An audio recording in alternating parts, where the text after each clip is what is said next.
theyeshiva.net. It is my honor to introduce to you the world-renowned speaker, author, and chassid, Rabbi YY Jacobson, to address our Talmidim on these important matters. The Chavod, Rabbi Jacobson. Thank you so much, Rabbi Greenbaum. Thank you, Rabbi Cohen. Thank you to all of the principals and teachers and educators who have brought us here all together, those who are watching live and those who will watch it later. As the Pasuk says,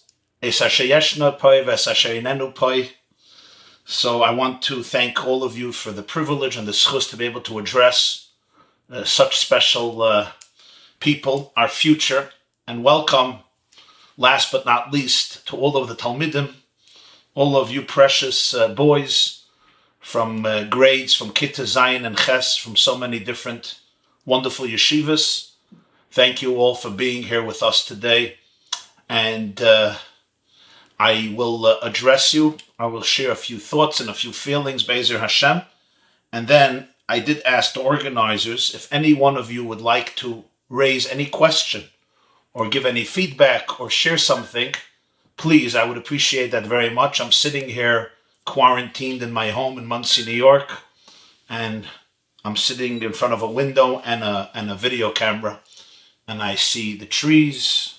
We have some deer hanging around here, very few people, a lot of birds chirping. This is a little bit like country. So it gets a little lonely here. So I would love to hear your feedback. So really any one of the boys, any one of the Talmidim who has any question that you would like to raise, feel free to share it with the local Hanhola. Communicate it to them. You could write it anonymously. You don't have to have your name there. And Rabbi Cohen will pass it on to me. And when I conclude, if there's any questions, we will dedicate some time to those questions, bli neder. So I'm going to share with you, I'm going to begin with a personal experience that still remains etched in my memory because it taught me so much. It was a small experience, but very meaningful for me personally, and I often think about it in moments of stress. It was a few months before my bar mitzvah, so I was a little younger than many of you. I think I was 12 years old, a few months before my bar mitzvah. The day was Chav Teves, Tovshin Memhei, the 20th of Teves, 1985. And as you know, Chav Teves is the yartzeit of the Rambam. Just a few months before that, on Acharon Shel Pesach, Tovshin Mem Daled, the last day of Pesach, 1984, the Rebbe, during the Fabrengen, suggested a brand new shir for Jewish people all over the world, known as the Shir Rambam Hayomi, the daily shir in Rambam. And the Rebbe suggested then three options. Option number one, the most ideal but difficult option is to learn 3 parakim a day of Rambam, Yada Chazaka, and in 1 year you finish the whole Rambam, all the 14 Svarim of the Rambam. Now, learning 3 parakim Rambam a day is not easy. It's a task, but this was option 1. Option 2 was to learn 1 parak a day of Rambam, much more doable, even though it's work, but it's much more doable. And you finish the Rambam over 3 years. And option 3, as many of you know from over the years, was Sefer HaMitzvahs. Is Sefer HaMitzvahs to learn through the Sefer HaMitzvahs, the Rambam, which is 1 Sefer and not a very big one. And you learn the mitzvah of the day or the mitzvahs of the day, and you also finish it in 1 year. It was very exciting. It was a whole brand new shir. There's the famous shiurim of Daf Yomi, of Bavli, of Yerushalmi. There's the shir of Mishnah Yomis, there's Halacha Yomis, there's of course Chitas, Chumash Yomi, Tehillim, Tanya. But Rambam was really an unprecedented, completely novel idea. And if I could say so, I remember the Rebbe himself was very excited about the idea. There is a theory that I heard from one of my teachers in Alotayr, Rabbi Zelikson, Rabbi Michal Aaron Zelikson, a personal theory that he had, that the Rebbe had a shir Rambam himself for years and maybe decades before. Could even be that shir, 3 parak. He had different proofs, but I don't know if that's ever confirmed. But certainly the Rebbe and the Hasidim And whoever heard about it were very excited about the idea, and people started to learn Rambam. And ad hayom, many of you and many of us, and hopefully soon all of us, learn Rambam either 3 prakim a day or 1 perek a day or Sefer HaMitzvahs according to your capabilities. The most important thing is to learn it slow, that you can understand it and retain it and it doesn't just get forgotten. This is my leading up to the story. Chav Tevis was the yartzeit of the Rambam, and it was the first yartzeit of the Rambam post the Rebbe's new shir in Rambam. And remember, from that day, every Shabbos, every Fabrengen, every Sich, even a children's rally, the Rebbe, in most cases, would discuss the mitzvah of Sefer HaMitzvahs of the day, or a halacha in the Rambam of the day, even when he spoke to children. From that moment, when the Rebbe instituted this shir, the daily Rambam shir became a permanent staple in the Rebbe's addresses. Fabrengen, Shabbos, Yom Tov, women's addresses, all the Rebbe's addresses, I can't say all, almost, he would discuss Rambam of the day. The first yartzeit of the Rambam following this shir, we were wondering. I was a boy. I told you before Bar Mitzvah, and I was learning in a Holy Torah in Crown Heights on Eastern Parkway. But we were wondering, will the Rebbe speak? Will the Rebbe fabrein? There was nothing. I said on Eastern Parkway. I wasn't on Eastern Parkway. I was on Troy Avenue, 419 Troy Avenue, because that's where we were that year, I believe. Yeah, just for corrections. Anyway, yeshiva then would end. Yeshiva then was bar mitzvah age. Most of my class was ready bar mitzvah. So yeshiva would end, I think, 6:30 in the evening. And I still remember it was around 6 o'clock or 5:45 p.m. It was after a long day. And this is not a long day on Zoom. This is a long day in the building. You know how it is after a long day. And not every subject was so interesting. And not every teacher was so mesmerizing. And it was cold outside, New York winter, so you can't even play outside. It's been a long day, 5 o'clock, 5:36. We've been there from early. We were exhausted. It was like more, monotonous, boring, just waiting for the bell to ring or to hear dismissed and to leave. Ketinoi kabereach mi beis hasefer, as Rashi puts it in Parshas Ba'alaischa. And so a rumor came. Remember, this is before, there's no cell phones. There's no wireless phones. Forget WhatsApp, internet, texting, garnished. You want to make a telephone call, you go to the office, there's a telephone connected to the wall, and you make a telephone call. So it wasn't like easy messages coming in fast. That just didn't exist. There was no internet. Many people didn't even have computers. They were just getting computers at the time. We still used calculators and public phones. Many of you don't even know what public phones look like. But there was a rumor that in a few minutes, the Rebbe is coming down to Fabrengen. He's coming down to Fabrengen. So very strange. The Rebbe would begin his Fabrengens those years, 9:30 p.m. Purim, Yud Kislev, Yud Shvat, Yud Beis Tammuz, Vav Tishrei, Chaf Av. Whenever the Rebbe would Fabrengen during the week, it was usually 9:30 p.m. It was out later in the night. People davened Maidiv. People went home. They put their kids to bed. It was a later Fabrengen. This is 5:45 p.m. In my times, there was never a Fabrengen, and even in earlier years, it wasn't a time for Fabrengen. It was early evening. People are finishing work, davening mincha, Maidiv, taking care of the kids, giving supper. It was just wasn't a time that ever would have a Fabrengen. I'm not talking Yom Tov, then he would do Fabrengen then. I'm talking a regular day. Okay, but we always knew that the Rebbe, there could be surprises, and you had to be ready. So I remember we ran from Troy Avenue, we ran to 770. Some of the rich kids took taxis, but the rest of us ran. Out of breath, I come into 770, place is empty. Empty-ish. There's Bachrim learning and a few Balabatim who are there. The shul was pretty empty. And I went to my place. I had a place by Fabrengen as a kid. Pretty good place against the Rebbe, parallel to the Rebbe. And maybe, 5 minutes later, 4 minutes later, 6 minutes later, the Rebbe is walking in. The place is empty. I still remember there was a Jew, Perel, Olav Shalom, and he would set up the tablecloth and bring the wine, the becher, and some cake, like he was in charge on setting up. And as the Rebbe was coming in, he was still putting the tablecloth on.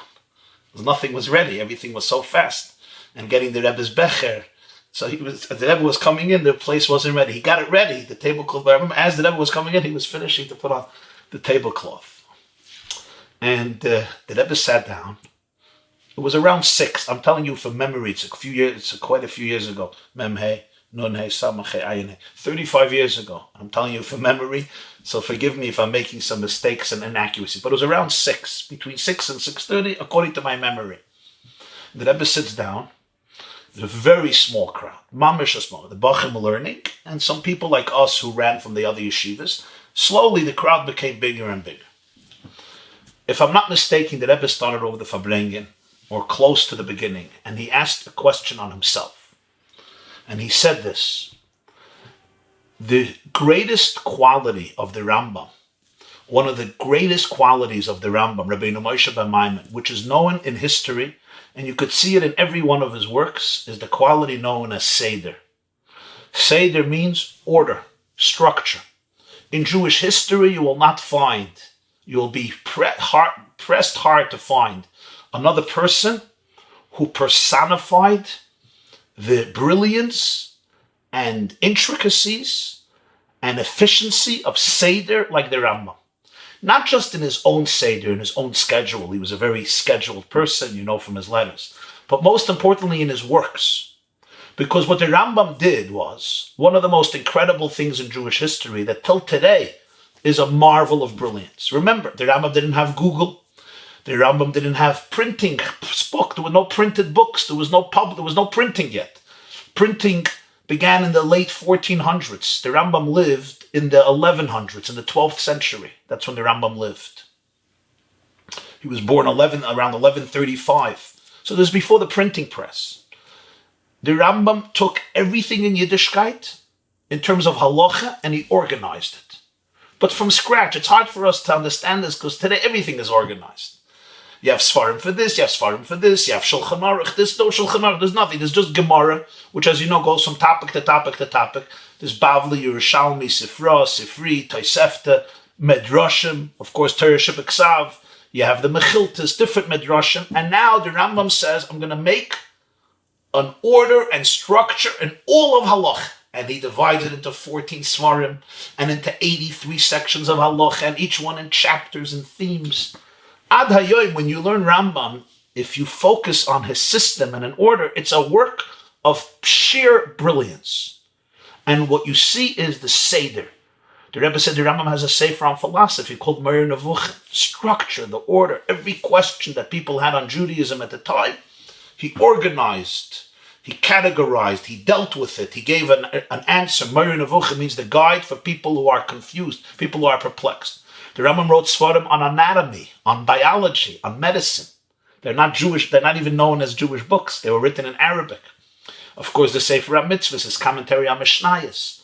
The system in the Rambam is beyond superb. So the Rebbe says, how do you celebrate the life of such a person? Through Seder, through order. And then the Rebbe asks a question on himself. So you may wonder, why would I make a Fabrengen in such a chaotic, disorganized way? And this was a fascinating question to hear from the Rebbe. He's asking on himself. You want to celebrate the Rambam's life? Prepare. You give previous notice. You let people know what's going on. Let them know a day before, a week before. A fixed time. No, suddenly the Rebbe said he's a Fabrengen. And nothing is prepared, nothing is ready. You know, the Rebbe was like very humorous about it. He says, it's mamish the opposite of everything the Rambam stood for. Good question, boys, no?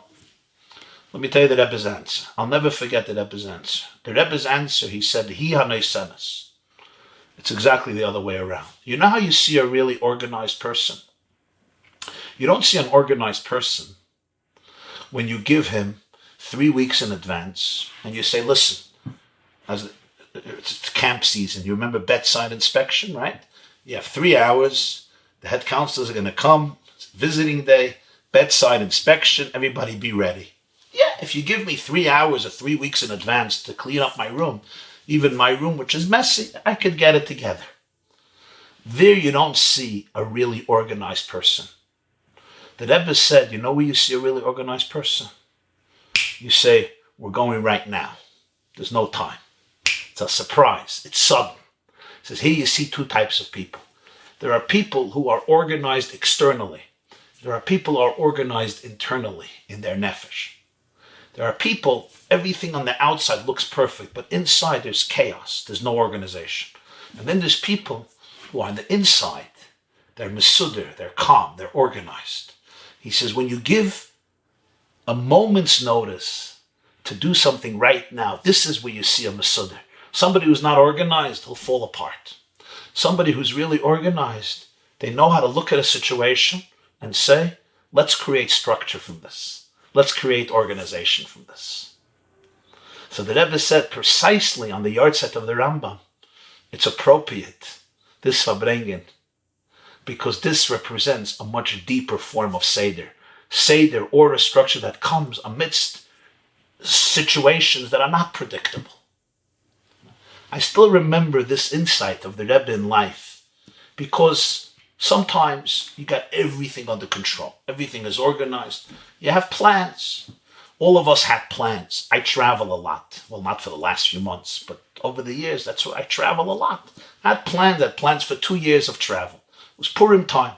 I came back from Mexico City. I went to Miami for a Shabbaton. I came back here, and everything went on lockdown. Yeah. Plans, Pesach plans, pre-Pesach plans, post-Pesach plans, spring plans, summer plans. You know, it's planned, and it's with a Seder. You have your tickets. You're packed up, or you're almost packed up. And suddenly there comes a situation, we call it coronavirus, a little invisible virus, the size of 125 nanometers. You guys could look up how much is 125 nanometers. But basically, it's so tiny that you can't see it with your eyes. You have to have microscopic instruments. And it shut down the whole world. It brought 7.7 billion people to its knees.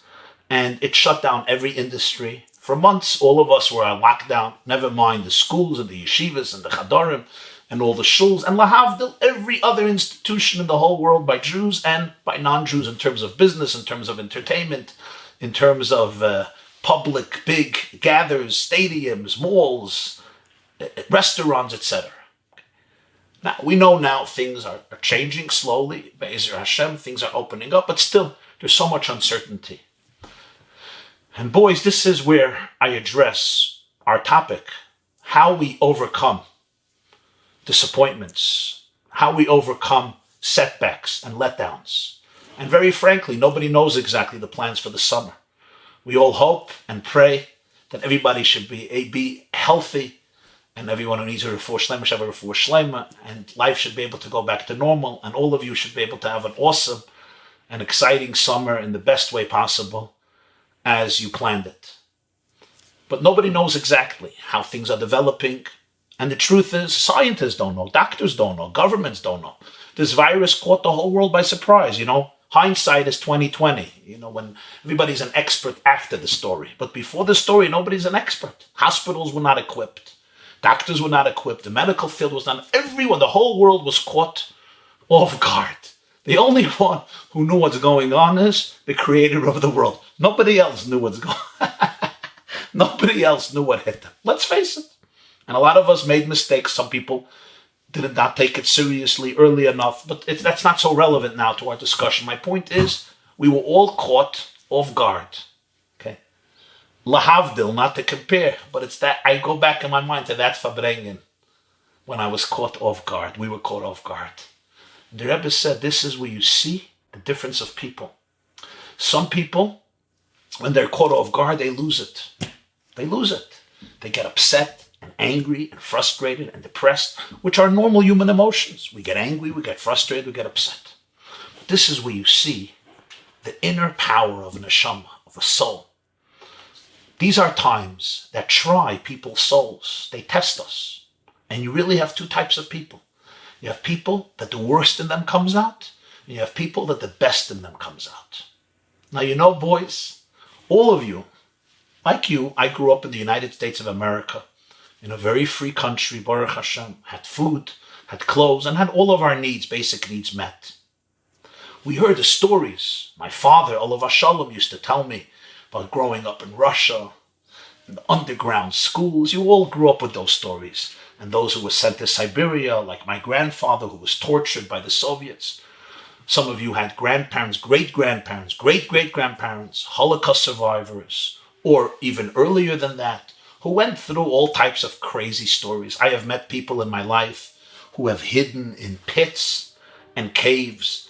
There was a Jew from Grodno, Lithuania, Grodno. He hid in a pit, literally underground in a pit, that was approximately 5 feet.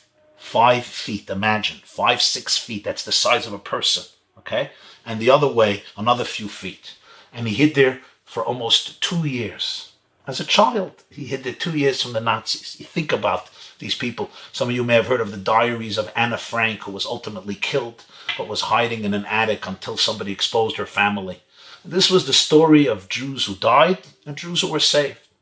And we looked at this chapter of history, and we really were very thankful that we could only read about it in books or documentaries or hear stories about it from people and so forth. Now we today are still very blessed.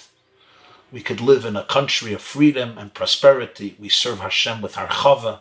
We live in a malchus shel chesed, whether you're living in America or wherever else you're living. But every generation has its challenges. And one day, all you boys in Kita Zayin and Ches are going to talk to your grandchildren.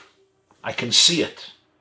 And you're going to tell them about this era. You're going to call it, it's going to be called in Svarim, Tkufas HaKorona. The Corona era. Sounds better than Tkufas COVID-19. Tkufas HaKorona. Corona. Or as they say in Israel, Corona. This is the Tkufas HaKorona. You'll talk to them about it. Very interesting times. I don't remember such a thing in my lifetime. It never happened. For us to all be quarantined, for literally every industry to shut down, reminds me of the story you remember the story in Gemara with Titus and the mosquito? You remember Titus? Titus destroyed the second, Gemara says in Gittin. Some of you learned the Gemara. Titus destroyed the second Beis HaMikdash, and when he stabbed the Paroiches, he saw blood, and he thought that Kevayachal, he killed Hashem, so to speak. You know, he's done. God is done.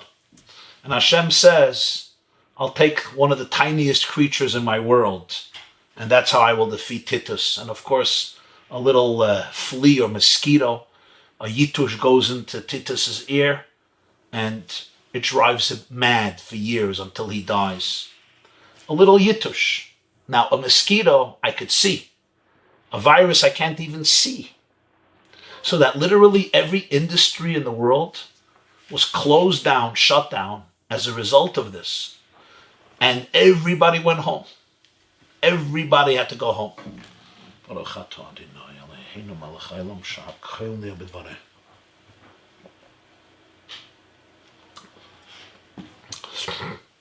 It's not a regular time in history. It's a very, very rare time.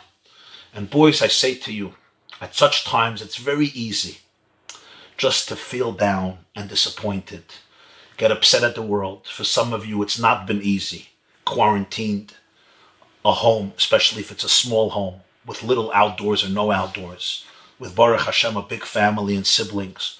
I know sometimes your father loses it, your mother may lose it, I hope not, but it's very normal. Your brothers lose it, your sisters lose it, and you lose it. These are very normal human emotions, and you can't judge them. You have to really have compassion. But remember, this is the time when your deepest strength could come out as a person. Because all of history, we learn about those moments of trials when the deepest koiches of people come out, your powers of leadership, your inner strength, your inner conviction, your inner emunah, your inner resilience. In Yiddish, the word is mut, your inner courage, resolve, power. We all have it. But sometimes it lay dormant. And at such moments, you can shine like you never, ever shined before. Doesn't mean we don't have difficult moments, and we don't have challenging moments, and we don't get sick, and we don't get tired, and we don't get bored, and we don't get angry, we don't get exhausted. A human being is complicated. We have all these emotions as well. And you have to respect them in the sense that they're all part of being human, and have compassion. Compassion on yourself and compassion on the people around you. But remember, boys, you are young, you are idealistic, and you're also very powerful. And you have within yourself the potency to rise to the occasion. And in Dutch times, when things are unpredictable and nobody exactly knows what's going to happen, and we can't be so mesuda, we can't be so organized. Like the Rebbe's words, Chav Tevis, Tavshin Memhei, now is where you see the true fabric, the true quality of the human soul. And I say to you, remember that at such moments, you can shine like you have never shined in your entire life. Precisely because there are difficulties, because there are challenges. These moments can bring out within ourselves the best of the best, your most beautiful, powerful, noble characteristics, koiches, tchunos. And not because we're angels, not because we're perfect, but that's just the nature of things. The nature of things is that when things in front of us are chaotic, our truest colors come out. And we have seen in the last few months, we have seen the best in people, and sometimes we have seen opposite sides in people. The best in people means when you don't know what's going to happen, when there's a lot of loose things going on, when there's a lot of chaos, when there's disappointment, when there's things are mamish not like you planned. Right now, at such a moment, I could become a victim. I could just feel bad for myself and be jealous and be angry and be frustrated. Or I could say, no, this is the time that I'm going to utilize in a way that I never spent such valuable time in my life. I'm going to be productive. I'm going to be organized. I'm going to be loving.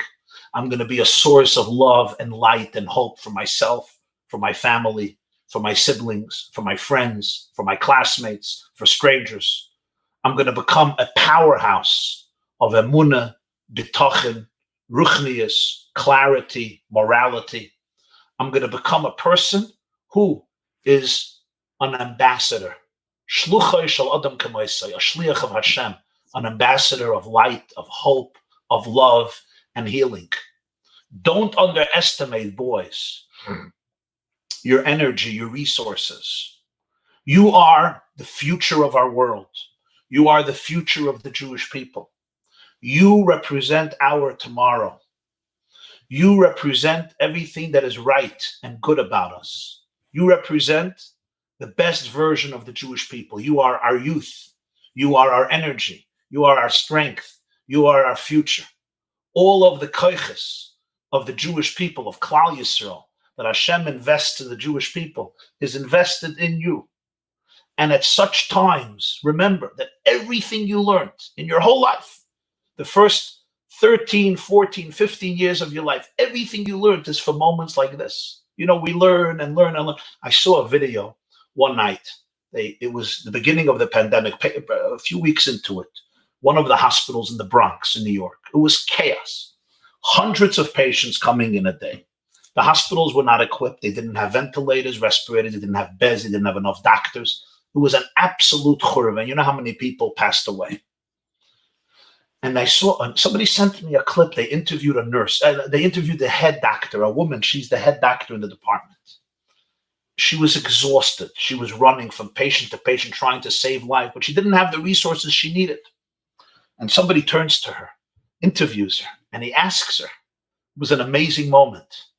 He says, how do you make sure not to fall apart? What's stopping you from falling apart? And you know what she said? She said something, I'll never forget it. She said, everything I learned all my life was for this moment. If I fall apart at this moment, it was all in vain. And what she was saying is, all her years practicing as a doctor, all her medical school years, all the information, all the experience, what was it for? It was for when she comes in one morning with a cup of coffee and everything is calm and there's 3 people in the ICU and everything is under control. It's exactly for such moments. This is what you would trade for. Imagine a soldier, right? A soldier is battling Let's take Normandy. Normandy was when the Allies went into the islands of France, an island called Normandy, June 1944, to take back Europe from Hitler, Western Europe from Hitler. It was one of the fiercest battles during the Second World War. Now imagine soldiers coming. Like, oh, there's casualties here. We got to go back home. No, this is what you were trained for. You were trained for these moments. Tzivus Hashem. What does Tzivus Hashem mean?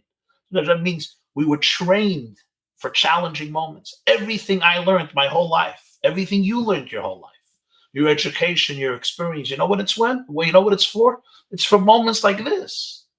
It's for moments when there's no seder, when there's no predictability, when nobody knows if they're coming or going. We don't know if camps are going to open. We don't know if day camps are going to open. We don't know if summer programs are going to open.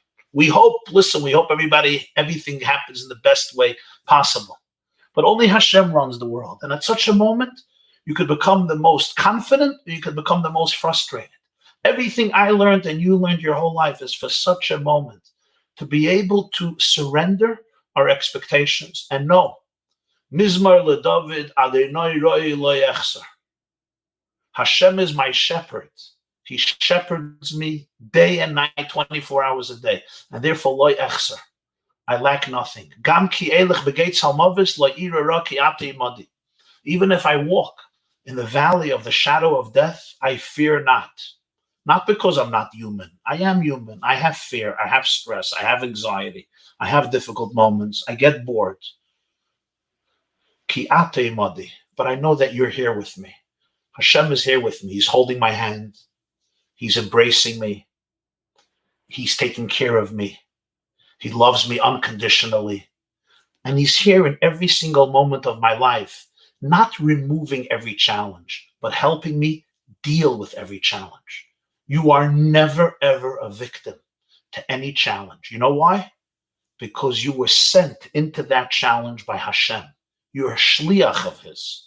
And when you're a shliach, as the Gemara says in Kiddushin, I think some of you are learning it this year, shluchai shel adam k'moisa. A shliach represents the person who sent him. In this case, the person is not a person, it's Hashem. So you're his shliach. In every situation, you have his kaiches. If you have his kaiches, it doesn't mean you're perfect, but it means you're invincible. It means that your core, which is a chelik elikami mal mamish, as it says in Tanya, is indestructible.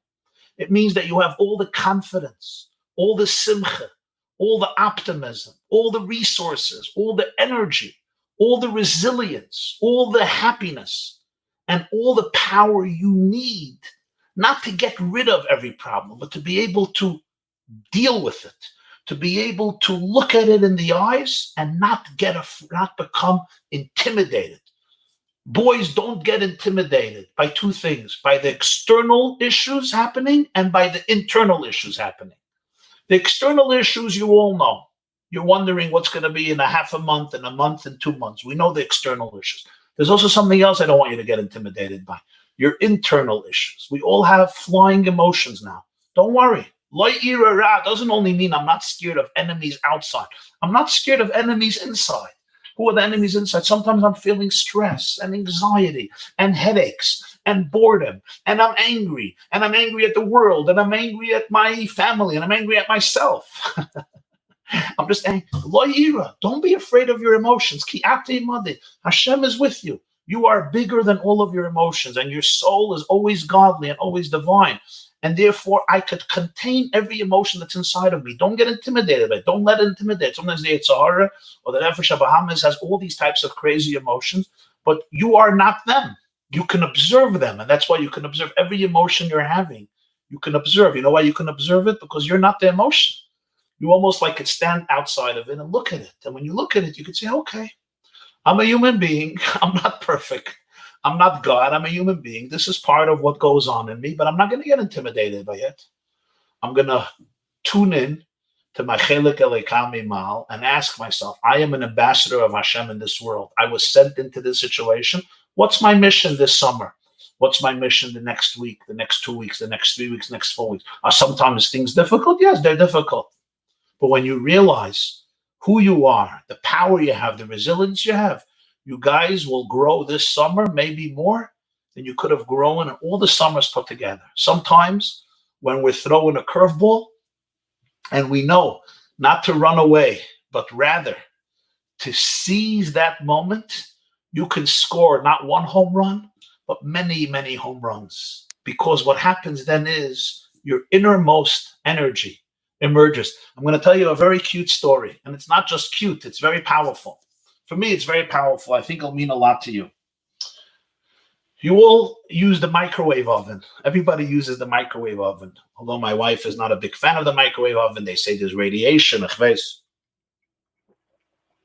When you want to warm up the rice or the chicken fast and you want it hot, yeah, you use the microwave oven. My grandmother, when I was growing up, the microwave oven wasn't so popular. But so to bake a potato, I remember my Baba, Allah Shlomo, would take an hour and 20 minutes to bake a potato. And if you wanted it well done, it had to be an hour and 40 minutes. Today, you hack it in the microwave, and 3 minutes later, it's boiling hot. And if not, you sue the company. How did the microwave oven come about? I'm telling you from memory, I read this a long time ago. There was a fellow, his name was Spencer. I think Harry Spencer. I'm almost sure. His last name was Spencer. He was an orphan. He didn't have parents. His uncle took him in to raise him. But he wasn't behaving well, and at a very young age, he joined the military, the U.S. military. He had a chush in electronics. He had a talent on it. And soon the Second World War broke out. So he was involved in that department in the U.S. Army, fighting the Germans, the Japanese during the Second World War. And they were testing, different machines. And in the room where he was, he brought a chocolate bar. Those chocolate bars you could buy. Those chocolate bars we would always see, the Hershey Park chocolate bars, those black chocolate bars. I don't know if it was such a chocolate bar.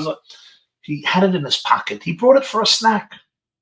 And suddenly, you'll forgive me, boys, he's in the office, and he feels this oozing feeling of liquid flowing all over his body. And he realizes that the chocolate bar melted. It melted in his pants. Now, you know that feeling. What would you do? What would you do? I know what I would do. I'd be very upset. I would probably utter some nasty words because I'm upset. And I would go home and take a shower and come back.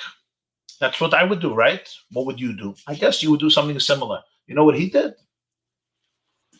He started to ask himself, why did it melt? Why did it melt? And of course, he discovered that there was radiation coming from a certain direction that melted the chocolate bar. And that's the moment he invented the microwave oven. And he worked on it, made popcorn afterwards, and soon he developed it. He wrote a patent on it. I think a year later, the first microwave oven, it was huge, mamish huge, very, very heavy, probably thousands of pounds, but it was there. And then in the 1960s, they developed a small one that's pretty cheap and easy to use and so forth. What's the point? The point is, at some point in life, everybody's chocolate bar melts. Different things melt. The question is not if it's going to melt or not. The question is what you do at that moment. Some people just get upset. They scream. They go home angry. And other people take such a moment and they invent a new microwave oven to give new warmth and new heat to the world. I'm not here trying to advocate the microwave oven. I don't have stocks in his company. My point is, with every situation, there's two ways of dealing with it. I can either become a victim to the challenge, or you give me lemons and I make lemonade. You give me a crisis and I turn it into an opportunity. You give me a challenge and I turn it into a springboard for new growth. Boys, all of us, all of you were given a challenge. These are formative years in your life. Summers you were looking forward to for many years. Some of your brothers came home raving about it. Things you prepared for in your mental imagination, maybe a year, maybe 2 years, maybe 3 years. And then suddenly the rug is taken away and you don't even know if it's going to happen. Nobody knows exactly. Again, let's hope everybody has the most awesome summer and all the expectations can be fulfilled. And I go back to those words of the Rebbe. When there's no seder on the outside, this is where you need seder on the inside. This is where you have to tell yourself, I'm going to have an amazing end of the year. I'm going to have an amazing summer. It's going to be a beautiful summer. It's going to be different. I'm going to have to go on trips in my own imagination. But you know what? When you go on trips in your own imagination, they're cheap and you don't have to wait on lines. If I actually go to the trip, I go to Six Flags, I sometimes have to wait to get on the water flume or on the Super Duper Looper or on King de Ka, or I don't want to show all my ignorance in one day. I think I got King de Ka right. I may have to wait an hour and a half, but if I do it in my mind, it's free. I don't have to travel to New Jersey. I don't have to wait on any lines. Yes, I know that a roller coaster in your imagination is not as fun as a roller coaster in physical life. I get the point. But that's what I'm telling you. Choose to have an amazing summer, a good schedule, productive, in which you daven, you learn, you connect with friends, you connect with yourself, you connect with your neshama, you connect with Hashem, and you make the best, you maximize it to do things you love, to pursue hobbies, to have fun, to exercise, to run around, to grow, to learn, to work on yourself, and to become an extraordinary person. I'm going to share something very special with you. The Rebbe once received a letter from a cousin of his, a lady in Eretz Yisrael. She wrote to the Rebbe that her life is miserable, and she explained to him why. The Rebbe wrote back to her something very special. Listen to this. He said, Adam Harishon in Gan Eden had everything. And then he ate from the tree, and Hashem said, why do you eat? And he said, oh, it's my wife's fault. The woman you gave me, she destroyed everything. And Chazal say he was a kafui toiva, kan kafa b'toiva. Here, he showed how ungrateful he was. Hashem is giving him a spouse to have company, and he says, my wife destroyed my life. I'm miserable because of her. He's in Gan Eden. He has everything, no concerns in the world, nothing. And yet, if you'd ask him, how's your life? He would say, I'm miserable because of my spouse. And the Rebbe said, we knew Jews, these are his words, who were in the concentration camps of the Germans. In the concentration camps, they had nothing. They didn't have family. They didn't have money. They didn't have health. They didn't have food. They didn't have dignity. They had nothing. But they found something to be thankful for. Hamaver sheina meyenai, I can open my eyes. I have a soul. Shechzar to be nishmasi. I'm still alive. And the Rebbe writes, you could be in Gan Eden, paradise, and complain. And a person could Chalila be in a concentration camp and find a reason to be grateful. You can be in paradise and life is miserable. You know why? Because there's something missing. And a person could be in a concentration camp and life is miserable, and they could find something to say, Baruch Atah, thank you. And the Rebbe wrote to her, most of us are not in paradise and we're not in concentration camps. We're somewhere in the middle. And the choice, if I'm going to be happy or miserable, depends on me. Because objectively, I could look at certain things in my life and say, this is horrible. I could look at other things in my life and say, wow, it's amazing. What do I focus on? What do I accentuate? It's my choice. Do I look with the right eye? Do I look with the left eye? Do I focus on the positive? Do I focus on the negative? Do I focus on everything that's going right? Do I focus on everything that's going wrong? And at any point of the day, when you focus for one moment, you'll learn that right now, at this moment, there are approximately 37 trillion cells, not million and not billion, 37 trillion cells. You know how large that number is? Think about it. 37 trillion cells that are keeping your body alive. 37, and each cell has its own function. Each cell has its own function. 37 trillion or more, 50 trillion cells functioning, taking care of you. Every cell doing its thing in order to guarantee the functionality of the body. That's just my small organism, your small organism. I can always focus on things that are amazing or good, or things that are terrible and negative. And he tells his cousin, he writes to her, choice is yours. How are you going to define your life? You know, you could say my life is amazing, it's awesome, it's wonderful. You could say my life is miserable. And you know what? Objectively, and I say to you, how is your life now? How was your summer? How was your spring? How was your summer? So much of it doesn't depend on circumstances. So much of it depends on attitude. It depends on perspective. It depends on how you choose to look at your life. Tayere Kinderlach, Tayere Bachrim. I think it's my time to conclude. I'll just conclude with these words. And that is, you all grew up with an education that taught you to say every morning, as the Arizal instituted, Hareini mekabel alai mitzvah saseh shel v'ahavta l'recha kamaycha. I'm going to ask of you and suggest to you, don't only look out for yourself, look out for other people. Every day, over the next few months, call one friend, call two friends, call three friends. Call maybe classmates that were not mamish part of your intimate group. People who are in your class, but you're not the closest friend. Just call them. Call maybe those who are a little more shy or a little more quiet or a little more introverted or like to keep to themselves. Just call them for 3 minutes. Tell them hi. Tell them I'm thinking about you. Tell them I'm davening for you. Tell them ask them how they're doing. Ask them if you could be here for them. Call relatives, call friends, call cousins. Call friends from camp who are in other yeshivas. Call old friends who are not connected. And give people chizuk. You can do it. The more you give, the more you yourself find within yourself powers that you didn't know existed. But do this on a daily basis. Take a few minutes.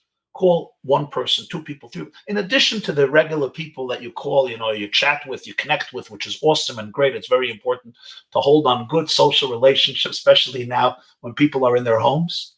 But try to reach out to somebody. And if you see a boy in the class who's maybe he looks worried or he looks anxious, reach out to him. Ask him what's going on. Tell him you want to be here for him. Chap a little shmuas. Find out what's happening in his house. Just be there. Just tell your friends and your former friends and future friends and classmates or other classes, but kids that you know on some level, even if not the best, connect with them, because you'll never know how powerful such a connection can be.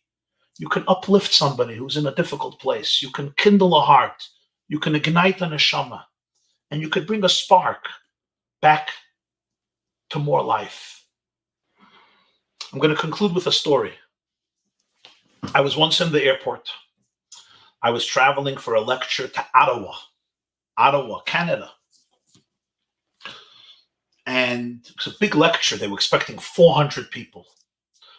400 people. It was arranged by the shliach there, Rabbi Mati Berger, Olav Shalom, passed away a few years ago. And it's 3:00 in the afternoon. It's an hour flight. It's not a big deal. The lecture is at 8:00. I have plenty of time. I was in LaGuardia Airport. They got on the speakers and they say the flight is delayed. There's a problem. It's trying to delay. Another hour. It's now 7:00. I realized I'm not getting there. It's delayed. They don't even know when they're leaving. It was just so many problems. I still remember I called them up and I told them. Oh, he was so upset. He says, no, I have hundreds of people. I'm working on this for such a long time. You have to do it. I said, Rabbi, I feel horrible. What should I do? I wish I can do Kvitzos HaDerech, but I'm not Alexa, the Balagola from the Baal Shem Tov. I don't know how to do these things. I can't get on a horse and get to Ottawa. What am I supposed to do? He says, you know what? Could you give the lecture from the airplane? I said, lecture from the airplane. It's a packed airplane. I have a middle seat, so I'm going to be in a middle seat. They had them telephones you could call, and I'm going to call and start screaming a lecture. Come on, it's not going to work. It was a difficult moment. I hang up, and I was very upset. He was very upset, obviously, even more than I was. I see on one of the chairs, sitting a Yid, a Chassidish Yid, so a Vishnitzer Chassid. He was learning what's called Chakli Yisrael. It's a shir, Chakli Yisrael. It's very calm. You can see somebody's very calm. I go over, I say, Shalom Aleichem. Shalom. Wie heist it? What's in it? Verzeit. why are you going there? What's bringing you to Ottawa? He said, the bris of an anicle, the bris of a grandchild was supposed to happen that day, closer to the evening, and he was supposed to be a sandik. I said, you missed the bris, you missed something. They can't push off a bris. You're not allowed to push off a bris unless you have a good reason. A flight delay for the sandik is not a reason to push off a bris. I said, you must be so upset and angry. I think he said it was his first grandson. He says, no, I'm very calm. Do I look upset? I said, how are you so calm? How are you so calm? He looked at me and he said, Rabbi Jacobson, there was a Yid, the Heilige Reb Chatzkel of Kuzmir. Rabbi Cheskel of Kuzmir was one of the great tzaddikim, the great Hasidic masters of Poland. He once said, when a Yid says in the morning, every morning you say, Baruch atah Hashem Elokeinu melech ha'olam, hamechin mitzadei gover. What does it mean, boys? Blessed are you, Hashem, King of the world. You prepare the footsteps of a person. Literally, I'm thanking Hashem that I can take a step. I can walk. Walking is a miracle. Not so simple to walk. Find out what happens in your leg to walk in your brain. Hamechin mitzadei gover. But Reb Chatzkel of Kuzmir said, if somebody makes this bracha in the morning and they don't believe that every step they take during the day is mucham, it was orchestrated, it was prepared by Hashem, it's a bracha levatol. It's a bracha in vain. She says, why should I be upset? I said today, Amechem mitzadei gover in the morning, and I believed that every step that I'm supposed to take today was prepared by Hashem. I'm not upset. I looked at him and I felt a certain calm. I was so tense. I was so anxious. I felt a calm. Not that I was happy, not that I wasn't upset what was happening in Ottawa. I knew it's very uncomfortable to tell 400 people, sorry, the speaker didn't show up. It was difficult, but there was a certain inner serenity. And I have to say, I give credit to this Jew that since that day, my traveling has been transformed for the better. I've missed flights, a lot of delays, a lot of disappointments, and I'm upset. It's not how I planned it to be. But his simple words from Reb Chatzkel of Kuzmir were so powerful, simple and powerful. Bracha levatala if you don't believe Hamechem Mitzvah. I said Hamechem Mitzvah, they go. I don't want to make a bracha levatala. Steps were orchestrated by Hashem, exactly where I have to be, when I have to be there, and what I have to accomplish there. This happened, when was this? I would say 10 years ago, maybe 11 years ago, maybe 12 years ago, over 10 years ago. A few months ago, before Corona, I'm in the airport. I'm again in the airport. I meet a Yid, a Karliner Chosid. And he tells me that he heard me say over this vart, and he loved it, and it helped him because he travels. You know how things travel. And then he says, and I'm going to tell you a vart, such a beautiful vart. Listen to this. Vart comes from Reb Aaron of Karlin. Reb Aaron Haggadah. Reb Aaron of Karlin was one of the Talmidim of the Maggid. He was very close with the Alter Rebbe. Reb Aaron of Karlin. Schusa Yagan Aleinu. So he said, Reb Aaron of Karlin said, we say in the morning every day, V'ahavta es Hashem Elokecha. You should love Hashem with all your heart. What does it mean with all your heart? You know, remember what Rashi says? Parshas V'eschani. Remember Rashi, boys? Rashi says, Shelo yehi libcha chaluk al hamokai. Your heart shouldn't have a machlokes with Hashem. Chaluvavcha means my heart should love Hashem. My heart shouldn't have a fight with Hashem. What's the word used here for Hashem? Makai. Hamokai. Could have said Shelo yehi libcha chaluk al Hashem, al HaKadosh Baruch Hu, al Hashchina. The word that Rashi uses from the Chazal is Shelo yehi libcha chaluk al hamokai. Your heart shouldn't have a fight with the Mokim, with the space. Why is Hashem given here the name Mokim? In the pasuk it doesn't say V'ahavta es hamokim. It says V'ahavta es Hashem. So the holy Reb Aaron of Karlin said, listen, boys, open your hearts. V'ahavta es Hashem Elokecha b'chol levavcha means shelo yehi libcha chaluk al hamokim. Your heart shouldn't fight with the place where you are in life. Chaluk al hamokim. We all have a space I am in life, physically, geographically, and emotionally. Sometimes I say, I wish I would be living here. I wish I could have been here. I wish I could have grown up in this family. I wish I could have had such a father, such a mother, such a brother. I wish I could go to this school. I wish I can go to this summer program. I wish I can get in here. I wish I can get in here. Here is miserable. I wish I would be somewhere else, another place. I'm stuck in the airport. I wish I would be in Ottawa. I'm stuck in the house. I wish we can already go back here, go there. I don't like my place. I'm fighting with my place. I'm having a machloikus with my place. I don't like my makkah. Geographically, I don't want to be here. Or sometimes emotionally. Every person has certain spaces where they're in. Right now, I have certain things that I have to deal with. I don't want to deal with it. I want to be somewhere else. I want to be free. Means not that I shouldn't strive to make my life better. Of course, you should strive to make your life better. And of course, if you want to get somewhere, you should try to get there if it's good for you. Means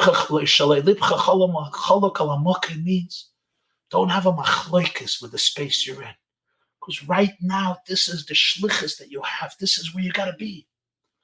This is the right place. Maybe tomorrow it's time to move to another place. Maybe next year it's time to go to another makkah.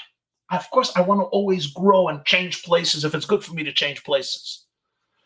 But learn to embrace the makkah you're in. Learn to make the best out of it until you're ready for change. Learn to embrace it because this is the space where you're going to find your deepest resources, your deepest energy, and you'll fulfill the mission for which your soul came down to the world. That's the meaning, love Hashem with all your heart. Let your heart make peace with your place in life. And really, I realized it's a pasuk. Hashem tells Moshe, "Hamakom ashata omed alav admas kodesh." Moshe wants to go to the summer program, the burning bush. Asura noveres hamara gadlos. I want to go away from here. Asura mikan liskarav l'sham. Get to the burning bush so that the drama should begin. And Hashem says, "Hamakom ashata omed alav admas kodesh." The place where you're standing is sacred. You have to discover the kedusha, the opportunity in the makom ashata omed alav, in this space that you're in. This doesn't mean you shouldn't try to move to the next space. Again, boys, this is not a commandment to remain stuck in one place. It means that if this is the makkah, if this is my space physically and mentally and emotionally, I have a mission to fulfill here. I shouldn't run from it. I shouldn't run. You know the story with the Rebbe Rashab. The Rebbe Rashab was once going to say a mimer. Before that, he said they should sing a niggin. So the Bachim in Yeshiva started to sing a niggin, but they wanted to hear the mimer. So they rushed the song fast, so they can get to the mimer. And the Rebbe interrupted them. And he said, that's not how you're supposed to live. Apnimi, vu is eringans. The way you're supposed to live is when you're doing something, do it fully. Do it with all your heart. You're singing a niggin, be fully in the niggin. After the niggin, we'll go move on. We'll go to the mimer. But if this is part of life, don't do it haphazardly. Do it with your full passion. Be present. The Alter Rebbe once said, it says in Chumash and Krishma, Va'avadetem meheira. What does Va'avadetem meheira mean? Literally, it means you're going to perish fast. You're going to, the Rebbe says, Va'avadetem meheira. In life, you got to lose the meheira. Sometimes we have this sense, fast, meheira, schnell. Let's get it over with. Knock it off, right? That's not the way to live. If it's something worthwhile, be there fully. Don't just knock it off. If it's not worthwhile, then don't do it. But if it's worthwhile, lose the maheda. You have to be able to be present. You have to be able to be fully somewhere. Because the space you're in, that's where great things happen. And then tomorrow you move on. We are all now in a certain space. It's called quarantine, more or less. We're still somewhat quarantined. I'm still quarantined here. Many of us are quarantined. Lots of our institutions are shut down. There's a space. I bless you. I bless me. I bless all of us. Should be able to embrace the space. Utilize the opportunities to get to know yourself better, to get to know your parents better, to connect with your family more, to connect with your friends in a deeper way, to be able to reveal your own inner personality, your own inner koiches, be able to grow in your avodas Hashem in a very deep and pneumistic and authentic way. And I know, and I'm sure that this time that you are going through will fine-tune your antennas and your souls and your bodies to be able to become the shining lights of the Jewish people, to be able to be our future leaders, our future teachers, our future mentors. All of you boys have so much light to be able to give to the world, to give to yourselves, to give to the people around you, to give to your families, to your homes, to your communities, to your classmates, to all of the Jewish people, to the whole world. That light shines from your faces.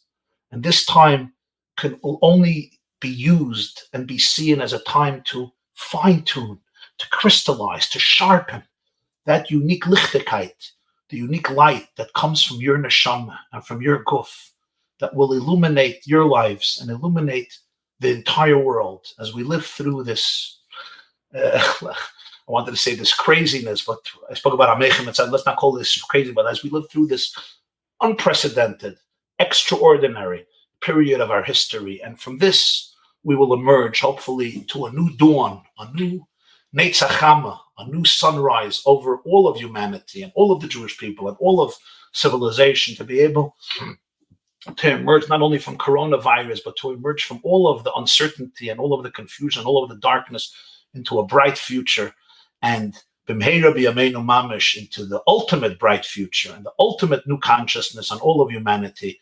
Bigula amitis v'ashleima al yidei Mashiach tzidkeinu b'mheira b'yameinu mamish. Amen v'amen. Thank you very, very much.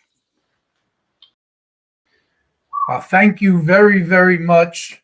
Thank you very, very much, Rabbi Jacobson, for that magnificent presentation, and certainly the divrei yesodus and the perspective coming with such passion, of all of our Talmidim, and on behalf of the hundreds of Talmidim who have been watching live now. And as you said earlier, Rabbi Jacobson, those hundreds of Talmidim that will certainly be watching this going forward, we thank you very, very much for taking of your time to share the Divrei Yesodus with us, and the Eibusher should bench you and your entire mishpacha with Chol Tov, Gashmi V'ruchni, Tamid Kol Hayamim. If Rabbi Jacobson has a few moments, there are some questions that have come in from some of the Talmidim that have been watching live. And if Rabbi Jacobson would have the opportunity to view those in the live comments section to address them, we would be very grateful. Thank you. Yeah, let me just go over to the live comments. Let's see. Question 1. How do I overcome my angry feelings? And number 2, what did we do to deserve this? Question 2, it's so much easier to get upset and give up. How do I change how I think? I'm going to read through some of the questions because the answers can include many of the questions. So the first Talmud says he has a lot of anger. And what did he do to deserve it? The second person is getting upset. How do we change how we think? Question 3, my camp closed down and other camps are full. How is what you're saying going to change anything? Okay. How can I think differently? Great. Okay. Menachem says, this has really changed my life. Thank you, Menachem. That's very moving. Thank you. Okay. So let me start with these questions, and then we're going to take another few questions if there are. I'll scroll down to see the other ones. Excellent questions. Very, very good questions, important questions. Thank you for sharing them. Really good. Let me respond briefly so I'll be able to go through all of them. So I'm not going to give long answers, but I'm going to be very brief. The first thing I want to say is, what did we do to deserve this? I don't know the answer to that question. I don't know if anybody knows the answer to this question. You have to remember, in life, the way the world runs, a lot of it is so mysterious. Nobody really knows it, the reasons. We say in Vidui, we say to Krishman, Yom Kippur, Ato Yedea Razei Olam. You, Hashem, know the secrets of the world. Reb Moshe Leib of Yosef said, Razei Torah, other people know. The secrets of Torah, great Talmidei Chachamim, great Gaonim, great Tzaddikim, great Rebbes, they also know. Great Mekobolim. Razei Torah, some people know. Not everybody, but some people know. Razei Olam, the secrets of the world, Ata Yedei, only you know. Nobody knows the secrets of the world, how the world runs.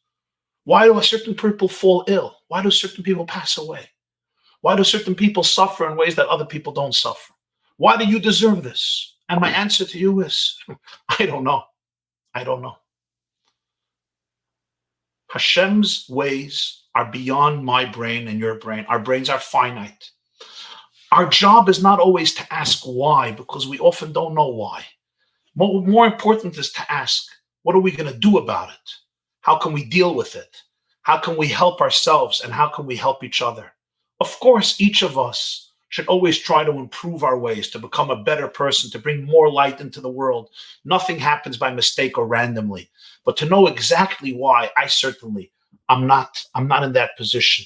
But I want to tell you, if Hashem would want us to know why, he would tell us why. He doesn't want me to know why, because he doesn't tell me why, because I don't have to know why. My job is not always to know why. My job is to help people. Our job is to help ourselves and to help each other. In terms of angry feelings, and a few of you asked about being upset, and you get upset and so forth. These are very normal things. We get upset. We get angry. We each have a Yetzirah. I have a Yetzirah. I have a Nefesh Bahamas, an animal soul. I get angry. I can lose it. Some of us have bad tempers. It's a very normal thing.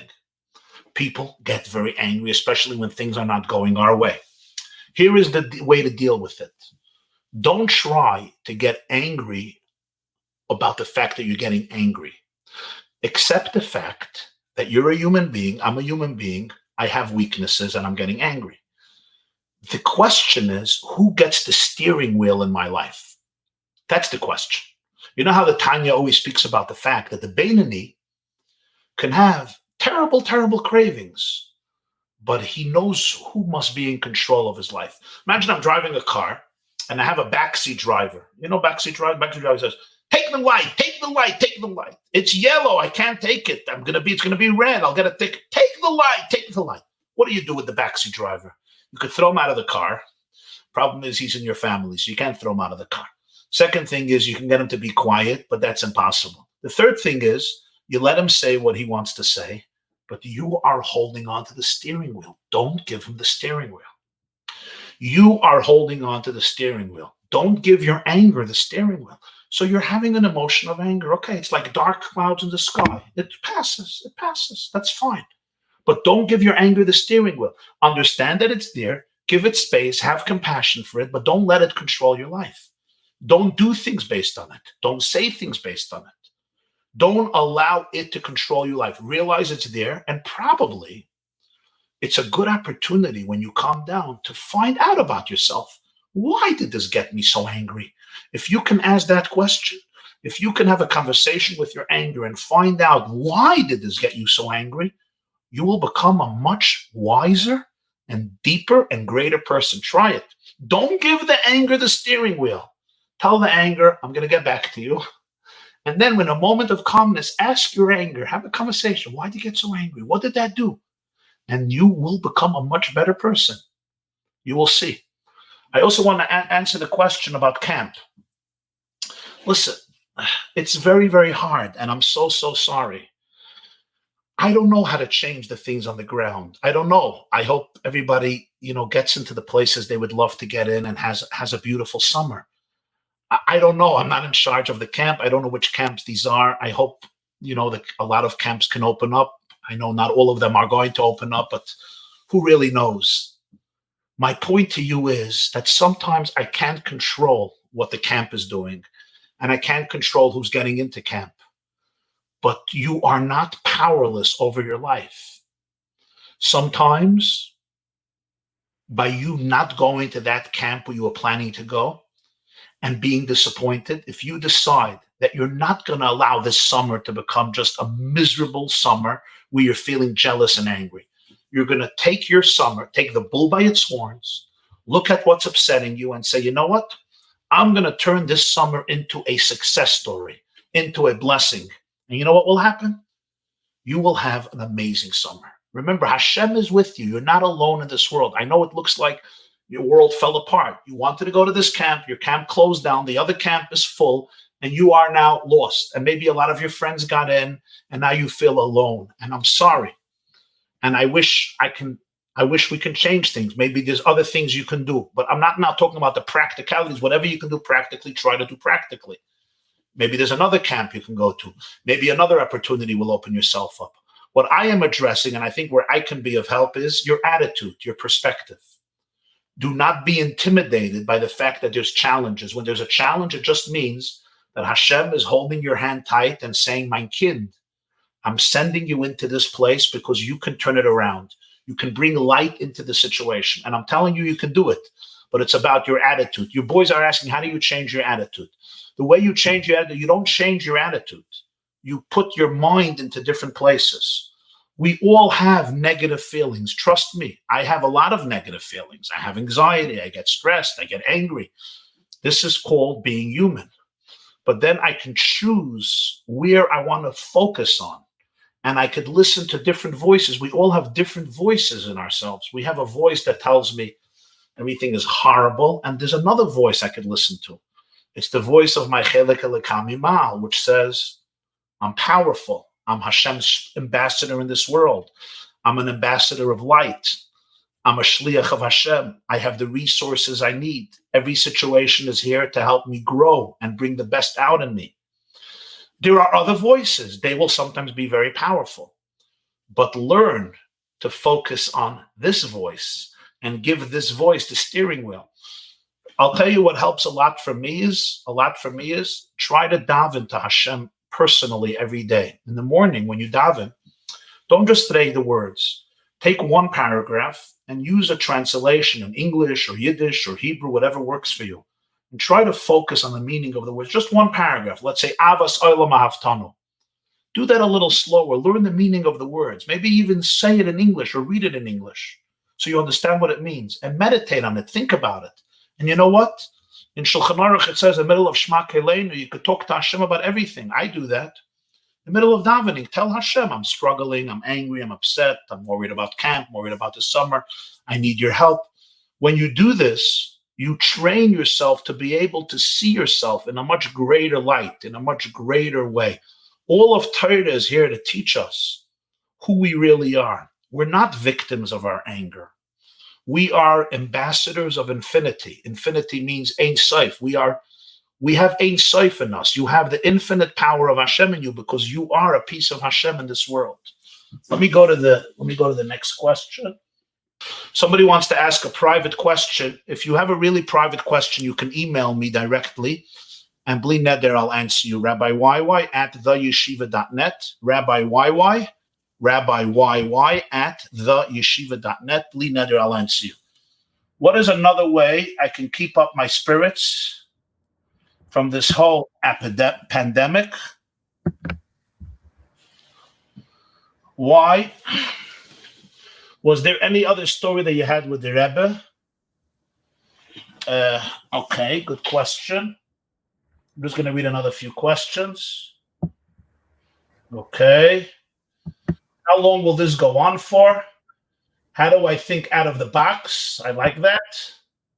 When we go back to normal, what's going to be the purpose of the virus? What about us boys who missed out on our bar mitzvah celebration? We can't go back in time. Will we have a bar mitzvah party? Bigger and better. Excellent, excellent questions. Excellent. Okay, beautiful. Beautiful questions. Kindalach. I say kindalach. I know you're bachrim lach, talmidim. Let's see. Stories. You want a story with the Rebbe? I'll tell you a beautiful story with the Rebbe. I had the schus of growing up in the Dalet Amos of the Rebbe as a child for many years. So I'll tell you a very beautiful little story that happened once. The Rebbe, I still remember, the Rebbe was going from 770 to the library next door. The Rebbe was there on Shabbos. And he was there on Shabbos, and this was a summer Shabbos day. Shabbos Pinchas Tovshin Lametes, Parshas Pinchas 1979. You know the summer in Brooklyn? Oy, smelt. It was so hot. The humidity is beyond. It was one of those days. There was a Jew, he just passed away, Rabbi YY Levi from OK. He passed away. His mother passed away. Rabbi YY Levi has a son. His name is Menachem Levi. He lives on Crown Street in Crown Heights. Menachem was a little boy, and Menachem's grandparents came from Israel. Their name was Deutsch, his mother's parents. And the Rebbe then had a heart attack a year before, so there was no Yechidus. So they wanted to meet the Rebbe. So Shabbos afternoon, the Rebbe would go from his room to the library to eat with the Rebbetzin. I think the Rebbe was going to the library. You know what? I'm saying to the library, maybe the Rebbe was walking home to his house. I'm not sure. So Menachem was a little kid. He ran over to the Rebbe and he gave the Rebbe his hand to say good Shabbos. He tore himself away from his mother and ran over to the Rebbe. And then he started to shake the Rebbe's hand. I think he thought that the Rebbe was his Zayda, or maybe his father, or a friend of the family, or maybe not. He was a little kid and he was shaking the Rebbe's hand like and I think pulling the Rebbe's kapota, very excited, like when you jump into your father's hands or your Zayda's hands or your uncle's hands. His mother she told me, she was mortified. But this is what he did. And then he went back to his family. But so Shabbos, she wrote a letter apologizing. She wrote a letter apologizing to the Rebbe for what her son did. And a few minutes later, Rabbi Binyamin Klein called her. She showed me the letter. Rabbi Binyamin Klein gave her a long answer that Rebbe wrote to her about her question. The Rebbe made a big question mark a few times, like, you're apologizing to me? The Rebbe says, on the contrary, it was so beautiful. It was so delightful. It was so enjoyable. And he wrote, Ve'ein l'shayir. There's no words to be able to describe the sincerity and the purity and the holiness and the earnestness and the love and the emotions and the heartfeltness of a child. It says, V'halavai, I wish adults were this way. I wish adults would be so emotionally expressive. And he says, especially that today's Haftarah, we read the pasuk from Yirmiyah. What's the pasuk? Zacharti lach chesed nu'urayich avas kluleisayich lechtech acher amidbar beretz leizruah. I remember the love of your youth when you were a child, when you came into the midbar. Hashem says, I remember when you were fresh people.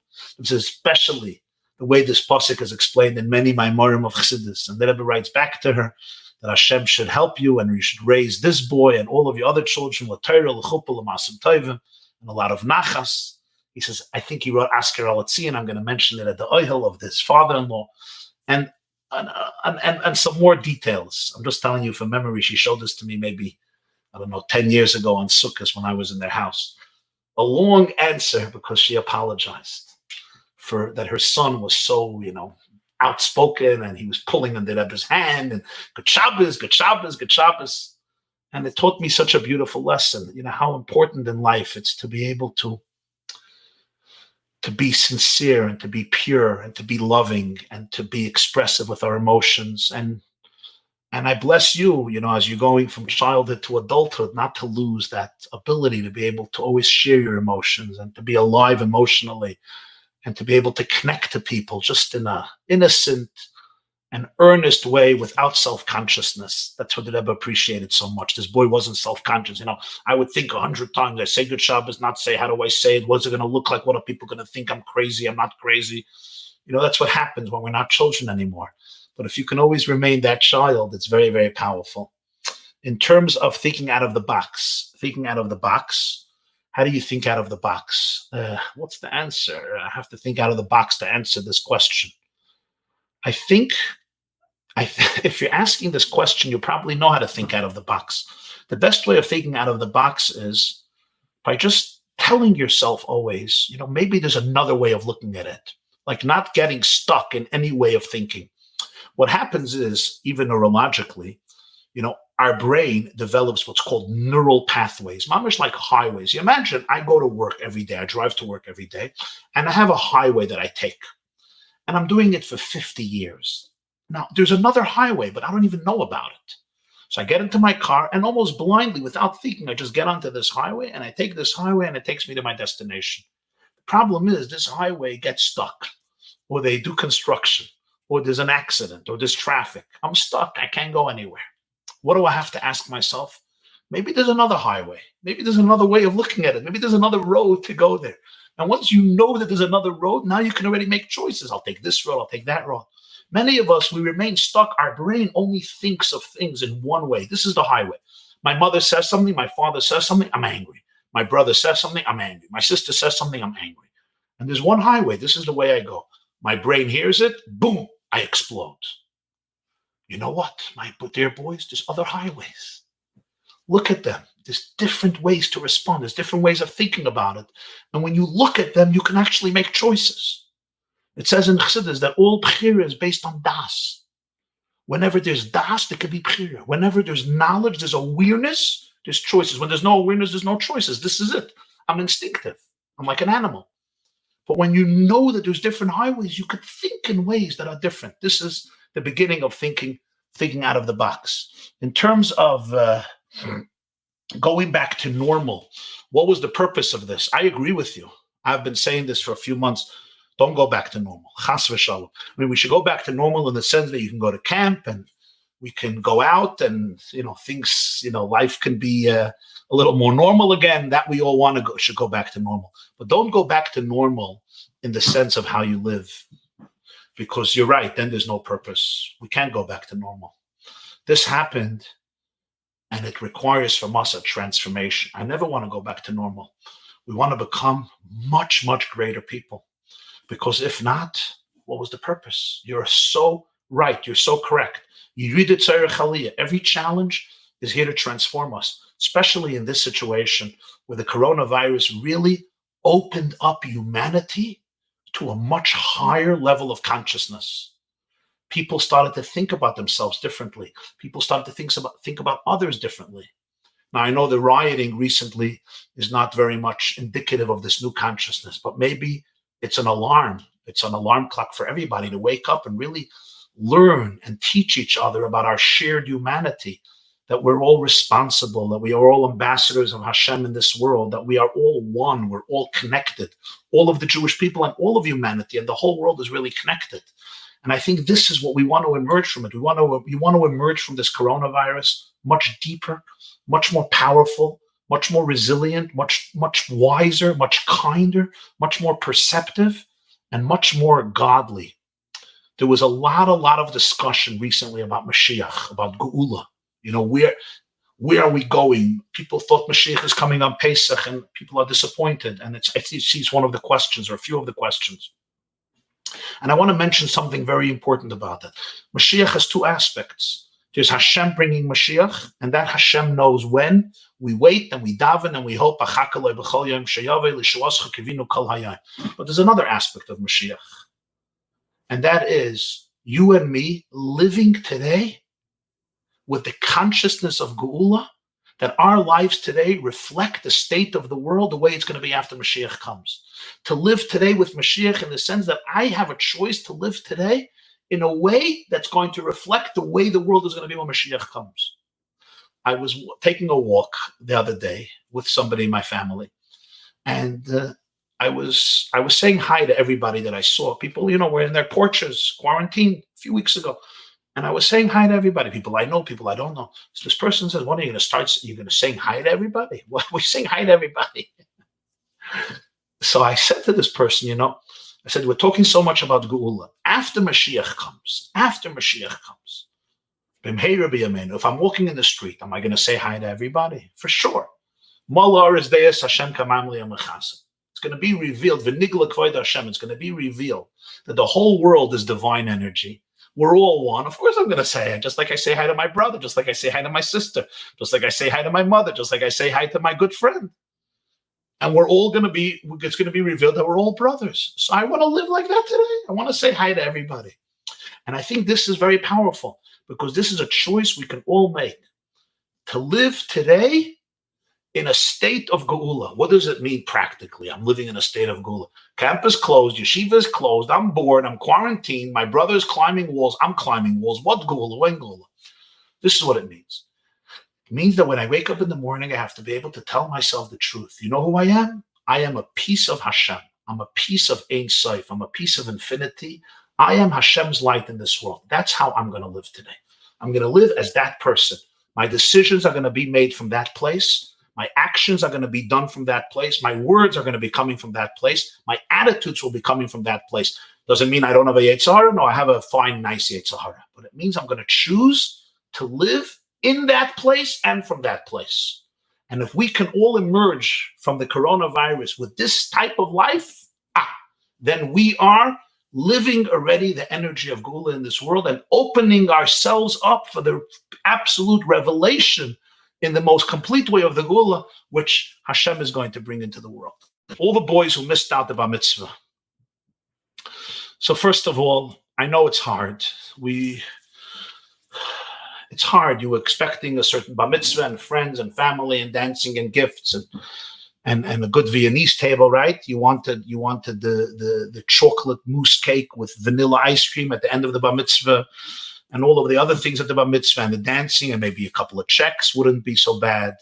And you say your Maimon, you say your Pilpul, your Pshetel, and your Torah, and your speech, and it's all amazing and beautiful, and cousins come, and your classmates come, and all of this is gone, and what's going to happen?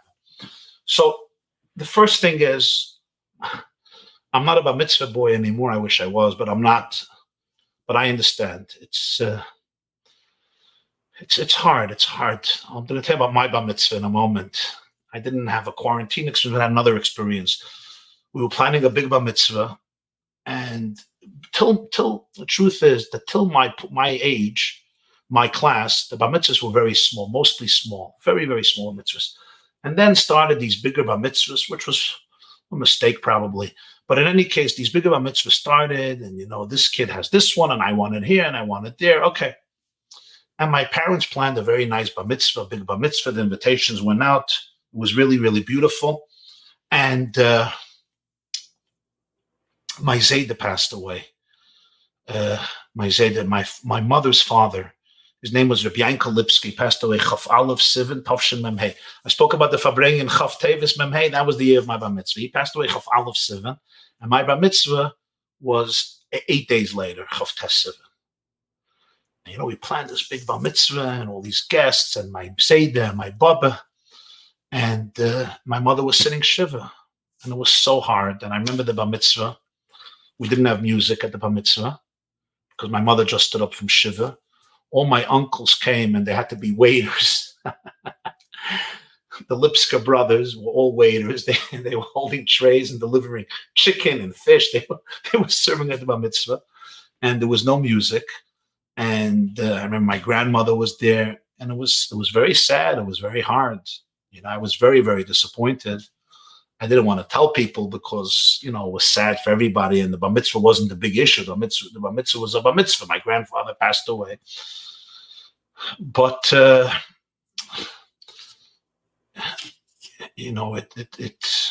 was a Bar Mitzvah. I became Bar Mitzvah. My point to you boys is, it's disappointing. It's hard. I'm sorry. But I want to tell you something. The most important thing about Bar Mitzvah is that you're becoming Bar Mitzvah. And there was another Bar Mitzvah where nobody else was there. Nobody else. You know what was Bar Mitzvah? Adam Arishan. The Mishnah says in Sanhedrin, Adam was created as one person. There were not many people, Adam and Chava, to teach you that one person is the whole world and the whole world is one person. At your Bar Mitzvah, you're getting this lesson. The most important person at your Bar Mitzvah is you. You are the world and the world is you. Sometimes when we have big simchas, we get distracted about this one and that one and that one. Now, it's all great to have all these people. But the most important lesson at your Bar Mitzvah is, it's about you. You are the world and the world is you. Don't underestimate the power of your shlichus in the world. Chayev Adam Loima B'Shvili Nivra Olam, the Mishnah says in Sanhedrin Lamed Zayin. Every person is supposed to say, for me, the world was created. Why? Because there's something in my life that the whole world needs. There's something in your life that the entire world and all of history requires is your contribution that you have to make in this world that nobody before you and nobody after you will ever be able to make. So for you, the whole world was created because there's something at stake in your life, which the whole olam and the whole history mamish needs it. This bishvili nivra olam, this is what you have an opportunity at this bar mitzvah to say. To be able to say, you know what? It's about me. It's me and Hashem. So I'm sorry that it didn't work out the way you expected it. But don't underestimate the power of the bar mitzvah. Will there be a big bar mitzvah afterwards? There is a friend of mine, I know here in Muncie, who's planning a big bar mitzvah. He told me he has already 300 boys to the bar mitzvah. So if you're interested in joining that bar mitzvah, it'll probably be great and awesome. There'll probably be another few hundred bar mitzvah boys. And he wants to throw a huge, lavish, festive dinner with Lebedik and Freilich. And I'm sure he'll be very, very happy to include any one of you who want to join this global bar mitzvah. He told me he's having a few hundred boys. He asked me to do a clip, which I did a few weeks ago. So that's in terms of the bar mitzvah. And let's see. Any other questions? Rabbi Greenbaum, Rabbi Cohen, any other questions? It looks like that's it. Rabbi Greenbaum. Boys, I just want to tell you that I love you. Thank you for the privilege of talking to you. Chazak, chazak, v'nis chazek. You're going to do great. I bless you to have the most awesome, inspiring, meaningful, exhilarating, joyous, meaningful, and powerful summer in your life, wherever you're going to be. Amechem mitzadei gaver and hatzlacha in the future of your life. The gashmis, the beruchnius, with bracha and hatzlacha ad bli dai. My love and blessings to all of you. Thank you. Thank you.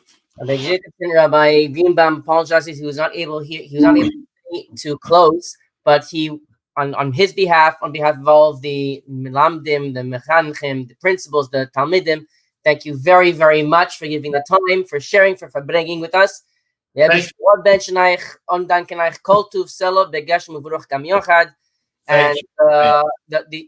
the good achlokes that are coming out, and that will certainly come out from this Farbrengen, should be the impetus to bring about the end of Galus, and the Geulah Sheleima should come, taking us out of this Galus Prati, Galus Primi, to bring us to Geulah Sheleima. Take from Miyad Mamish now. Amen. Amen. Thank you so much. Thank you. And all the boys and all the Talmidim, I told you, if somebody has a very personal question and you feel that I could be of help to you, you can email me directly. It's confidential, Rabbi YY at theyeshiva.net. And I will answer you to the best of my ability. If you want to ask something privately or even not privately, if you didn't have a chance here because we're finishing this program now, you can reach out. So if anybody sees the recording afterwards, they could always refer to it in the comment section. Exactly. Hatzlacha and Rabbi Cohen, thank you for making this all happen. Thank you to all the Menalim and all the Mashpiyim, all the Rebbes, all the Rosh Hashivas, and the whole staff who made this happen. And thank you, most importantly, to all of the Talmidim. Hatzlacha, God bless you. Everything is going to be great. And stay upbeat and stay strong and stay powerful.